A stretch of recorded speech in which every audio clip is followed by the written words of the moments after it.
और मैं ख़राज तहसीन पेश करता हूँ खलीलुर रहमान कमर साहिब को। अल्लाह ताला आपको दुनिया व आखिरत की भलाई व कामयाबी अता फ़रमाए। पिछले दिनों एक व्हाट्सएप के ऊपर मुख्तलिफ़ ग्रुप्स बने हुए हैं, इस्लामिक ग्रुप, और उसमें एक ड्रामा जो उन्होंने लिखा और उसको चैनल पे चलाया, उसके क्लिप्स कुछ व्हाट्सएप पे आए। गालिबन उस ड्रामे का नाम था मेरे पास तुम हो, और ये खलीलुर रहमान कमर का लिखा हुआ ड्रामा है। उसके वो क्लिप जो नाज़ेबा थे या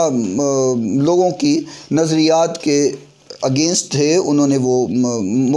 मोस्टली लोगों ने उसको व्हाट्सएप के ऊपर फैलाया हुआ था। तो मैंने जब उसको देखा तो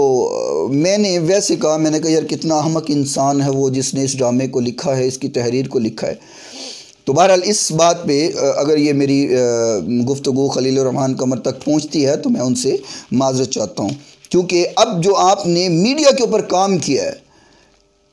जो मीडिया के ऊपर आकर के उस औरत जो नहायत अवारा लफंगी किस्म की औरत है, जो ये चाहती है कि पाकिस्तान का कल्चर ख़राब हो, पाकिस्तान की ख़वातीन को ख़राब किया जाए, पाकिस्तान की ख़वातीन के अंदर शर्म व हया को ख़त्म कर दिया जाए, आपने उसके मुंह पे ऐसा तमाचा दिया है कि रहती दुनिया तक लोग याद रखेंगे कि आपने कोई बात की है। और सबसे बड़ी बात कि खलीलुर रहमान कमर साहिब, आप जो इस अपने मौक़िफ़ के ऊपर डटे हुए हैं और मीडिया के ऊपर आपके सामने बड़े बड़े अजीब, मैं क्या कहूँ, वो डॉक्टर आमर लियाकत को जो अपने आप को मजहबी स्कॉलर कहता है, लेकिन उसकी गुफ्तगू सुन करके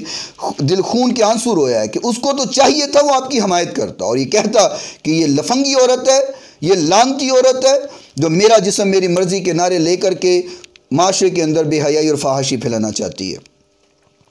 अजब बात है कि आखिर मेरा जिस्म मेरी मर्ज़ी से मुराद क्या है।